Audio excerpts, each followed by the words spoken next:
guys, welcome back to Clownfish TV. This is Kneon. I am here with Geeky Sparkles. Showtime synergy? Yes, it is. It is showtime. Disney is going to apparently move forward with a live-action Lilo and Stitch. Yes. What could possibly go wrong with that? Yeah, when people heard about this, they were like, "Wait a minute, Lilo and Stitch? You're gonna live action Lilo and Stitch?" Yeah. It was like a chupacabra. Yeah, I saw this meme a couple of years ago, making the rounds on Twitter. People were like, "Man, this is a horrible idea." But yeah, they're going to move forward because Disney is really, really good at greenlighting horrible ideas these days. So now the director that is reportedly in talks to direct this movie is Jon M. And if he sounds familiar, that's because he did Crazy Rich Asians. However, before he did Crazy Rich Asians, he directed JEM and the Holograms. Which is what, considered like the worst movie of all time, or one of the worst. Biggest box office flop or something like that. It was so bad. JEM and the Holograms was so bad that Universal actually pulled it out of theaters after only 2 weeks. I still have not seen it to this day, and I refuse to see it. Our very first video that we had done, where I had commentary, was for JEM and the Holograms. Yeah, so Geeky, in addition to being a huge She-Ra fan, is also a huge JEM and the Holograms fan. And she saw the trailer, and she went postal. And that was actually on our old Clownfish Radio podcast. Yeah, I think I was like, what the hell is that? Yeah, it did not go well. To put it mildly. And then Synergy looks like a cross between like Eve and I don't know, something else. It was just weird. A Christmas toy of some kind. Right. Like kids, yeah. It was ill-conceived. No kidding. I think it was another case of where they had the opportunity to get Christy Marks, who wrote the show Bible, to come in, and they never reached out to her. They never Imagine that, because they keep that. doing that, because that works so well for them. So anyway, that would be Jon M's big claim to fame prior to doing a movie that actually got decent reviews and had a decent box office. Now Disney apparently is going to put him in charge of Lilo and Stitch. Now I have questions. The first question is, why are we doing a live action Lilo and Stitch? Yeah, well, why are they doing a live action Bambi?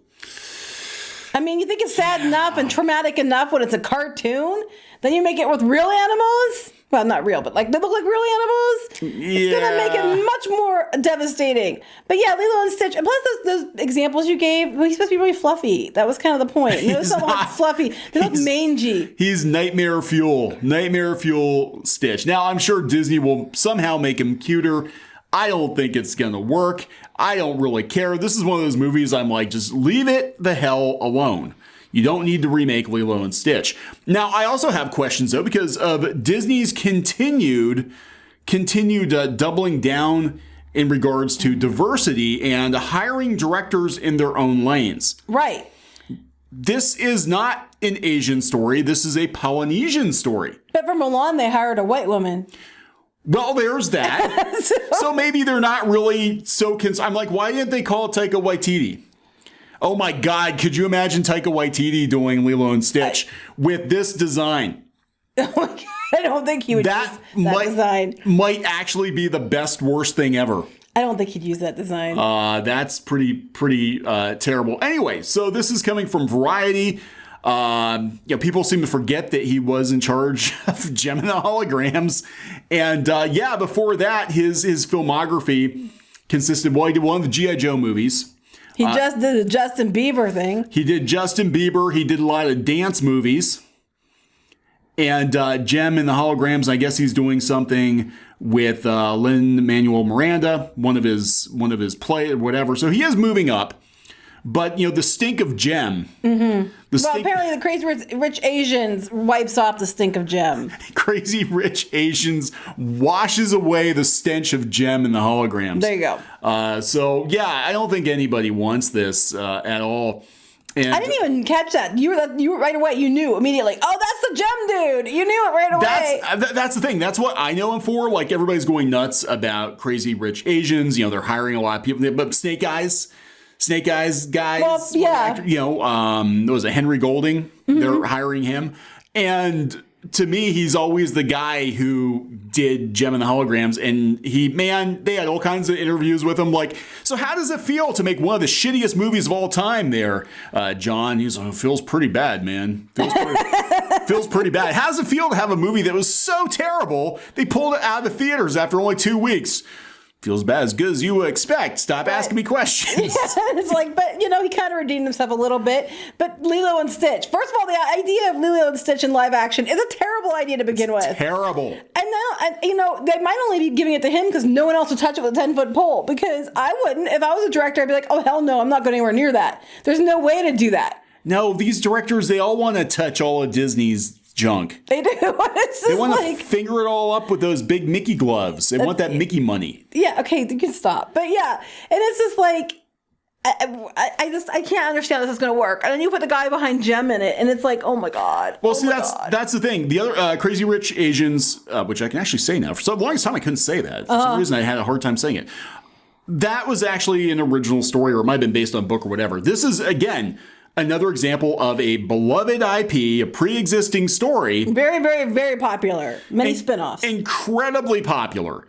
And it needs to be handled with kid gloves. And I don't think the guy behind Gem and the Holograms is really the one to do it. I don't think, to be honest, anyone's the one to do it. Because it's a really bad idea. Yeah, well, Disney's really good at really bad ideas. For example, they took Alien Encounter, which was the one thing which I still don't understand to this day why they thought putting a ride like Alien Encounter in the Magic Kingdom was a good idea. If you ever rode Alien Encounter, and if you haven't, look it up. There was an alien in a tube in the middle of the theater, and they did like special effects and things to make it feel like it was breathing on you. You could hear bones crunching in the headset behind you, screaming, glass breaking. It's pretty much like the scene in Independence Day, with the lab, but in a theater, and this is in the Magic Kingdom. So they did that, and then their brilliant idea when they decided to get rid of that was to make it a Stitch ride.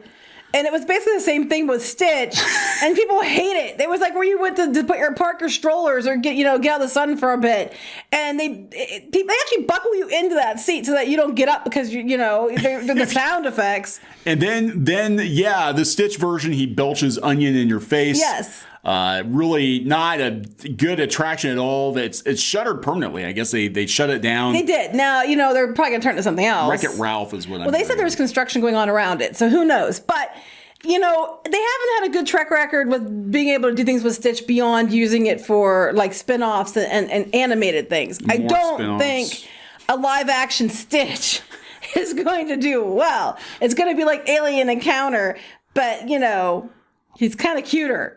Ohana, motherfuckers. That means family, asshole.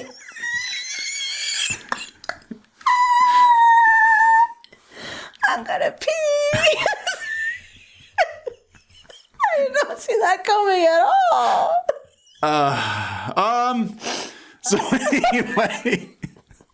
anyway, so Gem and the Holograms was so bad. It was so bad. That it was pulled out of the theaters after only 2 weeks. It made like $5 million. It didn't make that. I didn't think $2 million bucks. $2 million bucks in 2015. It was in 2,400 theaters and it only made $1.3 million. And it cost $5 million to make. It only cost $5 million. It looked like it only cost. I was gonna say it looked like if they actually would make a Gem and the Holograms movie like the cartoon. Give it a proper budget. Set it. Now, this is one of those things. You have to set it in the 1980s because it only works in the 1980s because it's like the MTV generation. A lot of stuff going on. It's not going to work current year. So set it in the 1980s. Run with it. Do the MTV. Do the big hair. Do the glam. Do all of that. Give it a decent budget. It might actually make some money. Yeah. I'm sorry, I'm just reading the paragraph underneath it where they're talking about, it was a misfire because they had record-breaking things like 50 Shades of Grey. And Jurassic World and Pitch Perfect 2. Right, so then they have, and then there's Gem. And then there's Gem that was so bad it had to be pulled out of the theaters. Now, I remember there being all kinds of controversy about, well, here's the Rotten Tomatoes. It's actually not as bad as I thought. I thought it was going to be like a 2. I've seen worse. I thought it was going to be like a 2, but there was all kinds of controversy around Gem and the Holograms back in the day that, the big one. Now, this was, okay, but this is what gets me about JEM and the Holograms. It was cool to bust on JEM and the Holograms in 2015. Mm-hmm. But, and a lot of the fans of JEM had the same concerns that fans of Star Wars have. And She-Ra. Right. But that just shows how much things have changed. Right. Because now you just be called a sexist, racist, phobic person if you didn't like it now. You hate Asian directors. Right. You hate women of color because there's different women. You hate diversity. You hate whatever. You hate LGBTQ people and stuff like that. They find reasons that you hate them because you said it sucked compared to the show. It's a different time. But just 5 short years ago, it was okay if you were a fan of the show to be incredibly disappointed by what you got. They got mad too because this is probably about that. They went and told people to tell them what they liked about JEM, and people turned in videos about what they liked about JEM, and then they used it in the movie as if they were talking about this JEM. And this is not the JEM they liked. That is exactly what happened. They were told, told to talk about the cartoon show. And so when you see the excited JEM fans in the movie, they were gushing over the cartoon and not the reboot.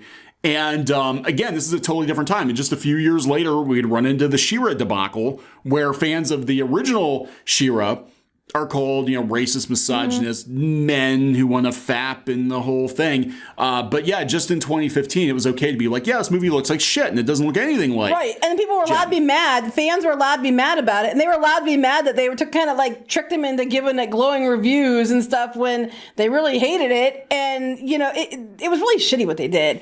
But, 5 years ago, that's the difference. And the She-Ra thing was the anniversary of it. So 2 years ago. Yeah. So from 2015 to 2018, there was that much of a change. Yeah, and this is what we talk about, and I don't know if the catalyst was even, The Force Awakens and Ghostbusters 2016. That's when it seemed like the media especially started to flip on the fans and turn on the fans. Because again, we're seeing just a few months before that JEM was terrible, everybody knew it was terrible, and the media actually defended the fans. But now they don't. But yeah, John Chu held up a JEM doll. The camera's proof. We want to invite you into our process and help us make our next movie. Yeah, that's how you get to keep the budget down so cheap. Right. From writing music to designing costumes, whatever it is, we want you to be part of our creative team. That's how you keep the budget down. $5 million. Right, this is why. So everybody got excited thinking this is going to be the JEM movie they wanted, and it had nothing to do with the cartoon, except for some of the names. Gosh, they must have really not paid those actors very much. And I know, right? Because most actors would get more than that just to show up. It was a very low rent, low budget, made for TV movie thing. Now it'd be made for streaming. Mm-hmm. And hope to God they don't go back to that well. And if they do, they need to actually, make it like the damn show. Well, let's go back to what we're talking about, which is now they're going to take this and hopefully he's learned some things. He's not going to go, hey, Disney fans, I'm going to let you animate. I'm going to let you submit, character molds and things like that so you can help me design Stitch. Oh, my God.